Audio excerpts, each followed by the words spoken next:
entirely appropriate to address them in that way.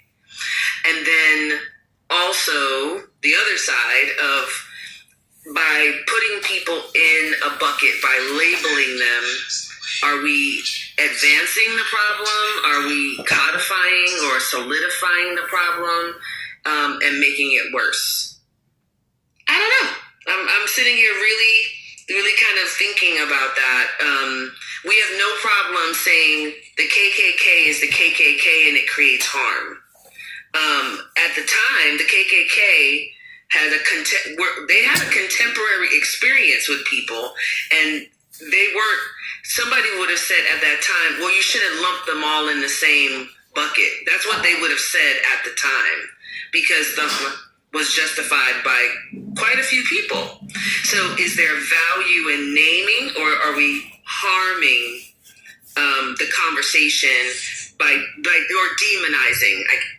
Well, there's an inherent danger with labeling, because I know in the UK that we have a Muslim problem. Well, what actually does that mean? I mean, not all Muslims are bad people, and it becomes lazy, and it becomes an issue about a group of people that are all being labelled together. I mean, I get accused of being a liberal. Well, are all liberals bad? I might just have a different political opinion. So I think it's inherently dangerous labelling.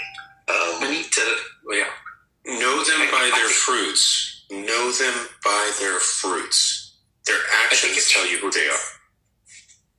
I think it's really important. What Denise said gets right at the heart of what just makes me want to rip what remaining hair I have on my head out of it when I listen to so many people, even on MSNBC and others, kind of treating things as if we are in a business as usual kind of a thing, normalizing MAGA, making this insane situation. And it is, we have to at least be willing to stand up and say, this is insane.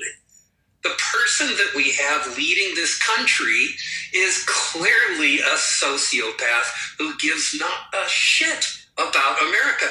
Nobody with a functioning neuron in their brain can fail to see that. And yet 30%, 40% of Americans fail to see that. Somebody needs to stand up and say, somebody in a position of power, the news media, whatever,